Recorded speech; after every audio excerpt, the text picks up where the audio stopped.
People really underestimate the power of art and the power of art to allow children to express themselves, and so often in society they're silenced. The Atlanta program was designed based off a theme that said, how do you spend as much time as possible with young people while they're still getting an education and expose them to art as a way to enhance their self-esteem and change their general attitude about themselves. And so we've designed a work arts experience that allows them to spend 2 years with us. And our expectation is to prove that art is an intervener, which means we can keep them within our sights and in the academic environment. Therefore, they won't be incarcerated. Through this program, they're able to express themselves in a different way, and they're able to, whatever's going on, you know, they don't have to necessarily act it out in a certain behavior, but now they can draw, use their designs to express what's going on, and it really just gives them a voice. The number one goal is hoping that the kids will see art as a viable option in terms of career development. So it's to broaden their basic concept about what art is, how art is used in the society at large, and that you can make money from it. Each quarter, we teach the young people at least 2 discipline areas. For instance, it might be photography or two-dimensional drawing, and so we'll teach them sequentially about each of the areas and then have them translate that into an actual product. So while they're learning photography, we may send them at the end of it out to their communities in order to shoot. We'll teach them how to frame their work, how to develop it, and then at the end we'll also sell it in order to make money for the program. Urban Smarts is really more of a prevention program. We try to intervene and divert the youngsters before they get into the kind of situations that ultimately might end them up in being adjudicated by the juvenile justice system. We're trying to get them away from even having contact with the juvenile justice system. Urban Smarts is based in the middle schools and this year experimenting in 2 of the elementary schools. Ours is after school. We have a real good working relationships with the caseworkers. Plus, the relationship that we've built with the local school district has been one that has been working really well. I mean, they provide the transportation, for example, which is real critical in a program like ours. And so we feel that to get them at this age, at the 6th grade and the 7th grade level, is a difficult time. But Urban Smarts, I think, can help them, you know, find themselves. The arts are an excellent vehicle to find avenues for self-expression. Besides that, the gangs are recruiting younger and younger, and so we have to be aware of that situation as well. Well, our program is a direct collaboration with the Multnomah County Juvenile Justice System. So we're working with kids that are on probation, have been identified by the system, and we're working with the juvenile justice response to that. It could be the Gang Resource Intervention Team or a variety of programs that work with kids. And so we're going in partnering with those separate units to bring some programs into the mix of what's happening with the therapy. Part of it is selecting kids who you think have the possibility to grow from the program, but also to succeed in the program. Certainly we've had kids who we haven't reached. Once they get to this stage, their opportunities for new experiences and for positive new experiences shrinks really quickly. And so to try and do something that helps with that, it seems like a great opportunity. The group of kids that we have in this project and also in this unit that I supervise are the ones that most people will shy away from in any collective group. They're the ones that when they walk into the shopping mall, people walk away. When we start projects with them, it's like pulling teeth. No one wants to be there. They find it's intrusive upon their free time. It's not cool. I don't like it. And as we go through this week by week by week, they start showing up earlier. They look forward to being there. Kids who were willing to say, well, just go ahead and take me back to court because I'm not doing this stuff, are being leaders. We work with the probation officers, the status probation officers at the court. They actually filled out a referral form for youth to participate in the program, and that information was forwarded to me. First project, we didn't limit the age range. We pretty much said, anybody who's on probation, who's on your caseload, who you think has an interest in art, who might be someone who would follow through. The problem we found was that we really needed to be more specific with the age group. We had 11-year-olds bouncing off the walls, and we had 17-year-olds who were trying to be very focused and take care of their work and were more mature, and it was difficult. So this time around we set the age, we set an age limit 15, 16, 17, 18. We start off with a call for artists through our newspaper.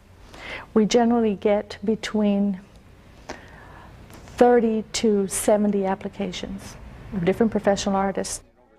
Myself or my staff personally interviews each artist that submits a resume. We have a very specialized listing of questions that we ask the artists. We also ask for slides of their work if they're visual artists, or videotapes if they're performing artists. We look at the quality of the work.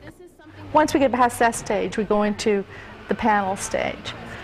And that's a lot rougher, because past the quality of the artist, we're looking at the most positive role models, the sensitivity that that person brings into the job, the kind of work they've done with children before, which is very important, in the school system especially. We look at the type of curriculum that they can put together, they can write. We also have a form that they have to turn in that explains what type of projects they would present in their classroom for a week's time. That shows us whether they can write and whether they can create and whether they have the experience also in the development of those types of exercises for the kids within our spans. From my perspective, I'm looking for someone who has a sense of a larger picture at work, has experience in working with kids, is sensitive, and really is observant, somebody who can pick up on some things, make some connections with kids. Good communicators, because we do work with the other departments from the case management and also the independent school district. The vocabulary is so different from all three angles, so they have to be able to communicate well. Primarily though, we do look for good artists, but we have found out that not all artists fit into the classroom setting or fit into this type of child. Some artists deal really well with young adults, some with very small children. This is a really critical stage because they're 11, 12, and 13-year-olds, and sometimes we get 15-year-old sixth graders, and that's what we have to balance out. Always do an interview with the artist and include your partners in that interview.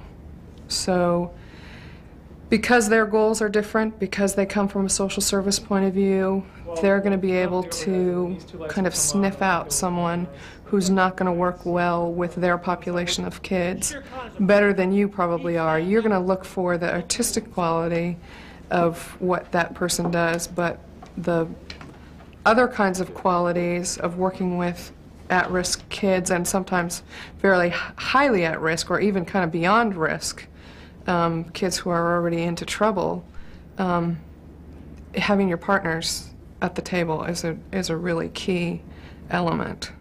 If you're going to put a team of people together to work with students and hoping to get a collaborative effort, then the two instructors should be at some level clicking with each other. Once we select the artist, the training involves a lot more social-based information that crosses with the art. During the course of this training, it was artists that we work with for the 5 days. The training was originally established for artists and caseworkers, because the concepts that we were looking at is how to take the artist and put them into the world of the caseworker in social theory, and then how to take the caseworker and put them into the world of the artist. It's kind of switching, role play, role reversal. And the reason that we did that, we intended to do that, was to give a better appreciation and to help solidify teams. If as an artist I have a better sense of what process and what discipline you come out of as a caseworker, then it's going to be easier when you're saying things to me, and vice versa. If I'm a caseworker and an artist, I understand maybe possibly you think differently. And so then I have a better understanding of that. And that was the whole thrust behind the training. And I think once we have the opportunity for both groups to be here, all the time together, I think you're going to see that. Training is not an easy week because it touches a lot of things in people. But I think that makes them better prepared in terms of working with kids, because then they walk in maybe a little more defenseless, and guard down a little bit more. In most cases, artists are not trained to deal. They don't know about drug abuse and the patterns of drug abuse and what that means, or they're not familiar with the sustained impact of family violence in a household. They're not clued in to just the psychological factors that come into play with a certain age group. I mean, they just don't know that. And so while we don't expect to train them in a week or a day or whatever, and expect them to be totally competent and totally knowledgeable about all of these things, we do need to provide them some basic orientation, some basic training to get them kind of at some level of speed here so that they can hit the ground running. The training is extremely important because this is a new field. We're developing urban warriors, if you will, a new class of artists that has to have a strong sense of his environment, of a different kind of need, of a special kind of sensitivity, a special kind of communication, and a reaching out to kids that are undisciplined and carry a lot of baggage. And that training is crucial. If it's not there, your program is more likely to be less successful. I would say, first off, when you go through the training, really listen to the people that are trying to train you, because I can see that it takes some personalities. You have to have a lot of patience. You have to go in there realizing you're teaching sixth graders that may have problems that you don't always encounter, difficulties. It's a lot more than just teaching art classes or teaching art. I think the most important thing is you don't know when you walk as an artist or a caseworker into the classroom what that child's been exposed to all day long. They may leave you at 6 o'clock and they may go home if they have a home, or they may go wherever they're going. And there's a lot of factors, that are in the environment that they're out there right now that are really affecting the children. And the same thing as they come to school and what happens during the course of the day. So you're not going to be able to know everything, and you're not going to be able to know all that's going on inside with them, but if you can identify some factors that are happening, it can help you and assist you more as an artist or as a caseworker in working with them in the classroom. You have to start with the base level of discipline, and you're coming into the program, they know their teachers and they know what they can do or not do and what the rules are, but they're going to test you because you're after-school program, you're not a regular teacher, they're not sure how you're connected to the school, and there was a lot of disruption. It was just really crazy the first 2 or 3 days. They were kind of, a little bit intimidated at first, didn't respond, quite very well. To be specific, drawing and painting, an introduction to sculpture, and it's like, oh no, we don't know anything about this. This is boring, for them having to work with clay. And most of them are female. They have grown manicures, and they don't want to touch, clay with their fingernails. Oh no, I'm going to be dirty. I don't want to play with clay. Clay is dirt. But easing them into the art of manipulating different kind of materials for expression, and they're beginning to get excited because they see the result of their efforts. That instant gratification was there because they see the result, and we praise them, encourage them, let them know they have some talents that are hidden from deep within, which is coming out with a little bit of pushing. And they're enjoying it, they're having a good time. In the form of a job. We're constantly dealing with issues of, of kind of self, when do I get to do this? I want to do camera, I want to eat now, I want to do this thing. And it's always a constant struggle of, think as a group, to put their needs aside and to think of the overall project. So that's been the biggest struggle. And that's also been where the biggest gains have been made. Because now I see people thinking that, they can't do camera all the time. They need to rotate and working more as a unit.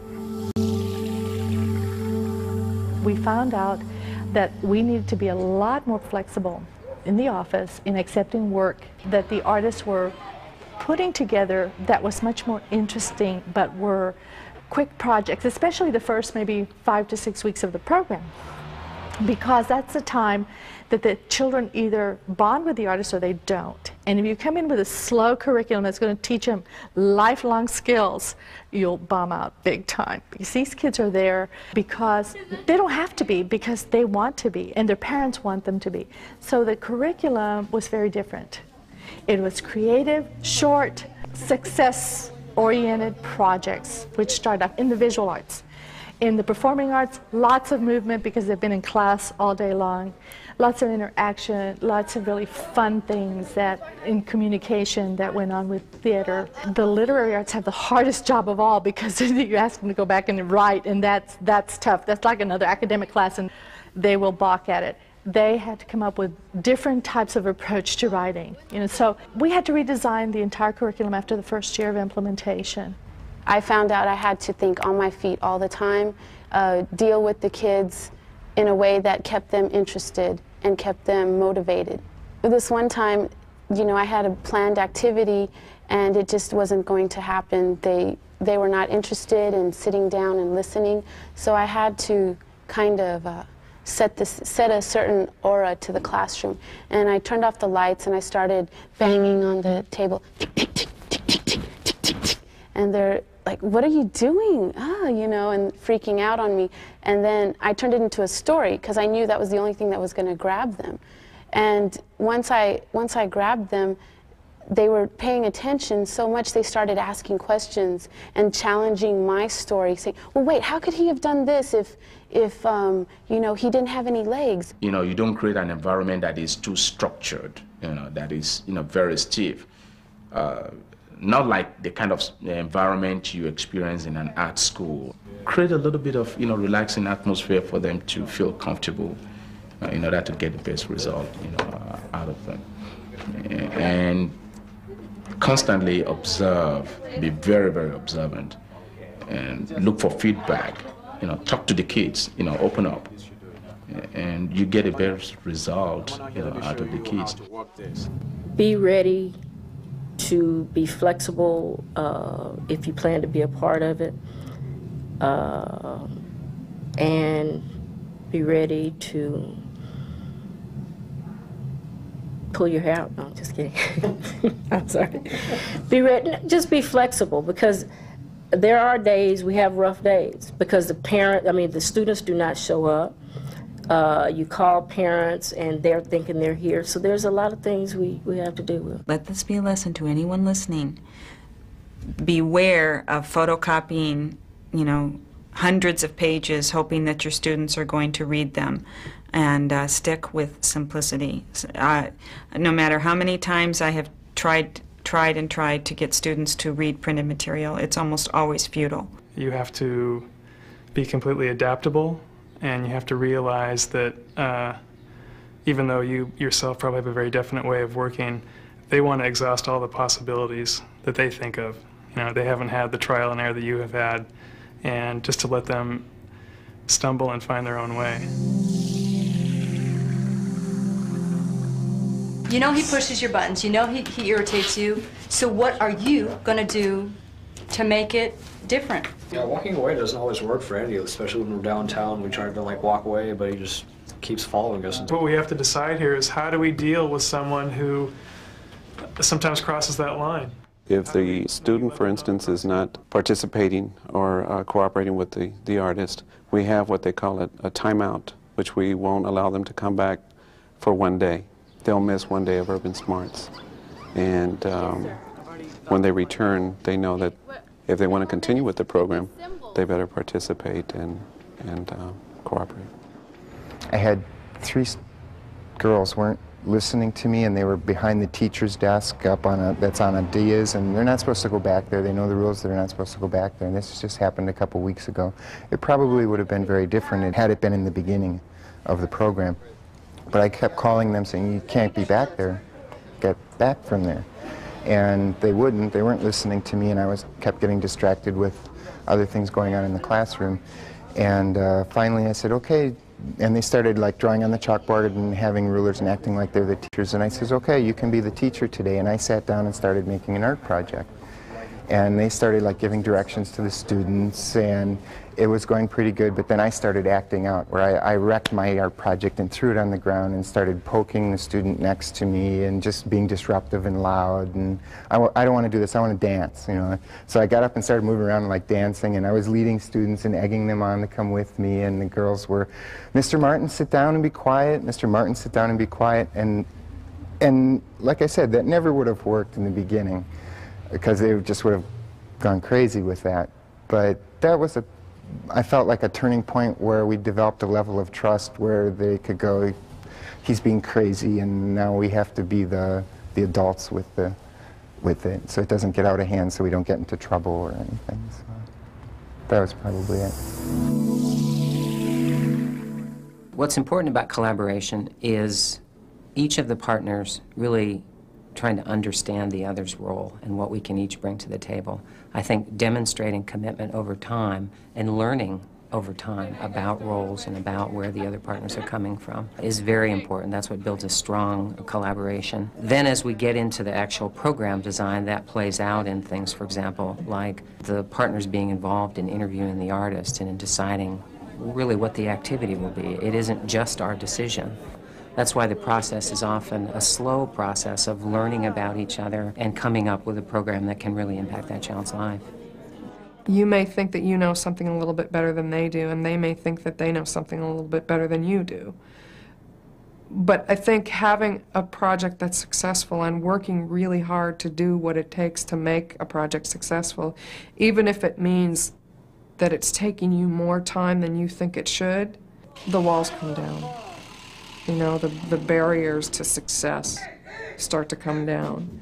So once you've had success and the collaborators feel it and get some credit for it, they're that much more enthusiastic to do it again, and I think can step back then and say, okay, well, we did good, but how can we do better? The funding has to be broadly based, as does the collaboration. So what does that mean? That means that the kinds of funding that support the artist is one thing. The school district makes an allocation to provide transportation and the teacher's time and the school facility and so forth. So the budget commitment from the school district is very important. That's another part of the money. And the funding, some of it for the caseworkers and some of it for the artists, comes really from juvenile justice money. There's really very little arts, quote unquote, arts money in this program per se. Most of the funding comes from a juvenile justice grant, which I think is telling. So it's important to always view this program and view these kinds of efforts from a collaborative frame of reference. It's a collaborative paradigm, if you will, and therefore the funding, I think, needs to be broadly based, and we've been successful. Another element of collaboration, of course, is to leverage resources, and there are certainly financial resources. I think human resources are equally important. The more factors that you can bring to bear on any given child's life, the neighborhood setting, the counseling setting, the school setting, the arts activities, the more impact you're likely to have, and each of those bring human and financial resources to the table that can have an impact.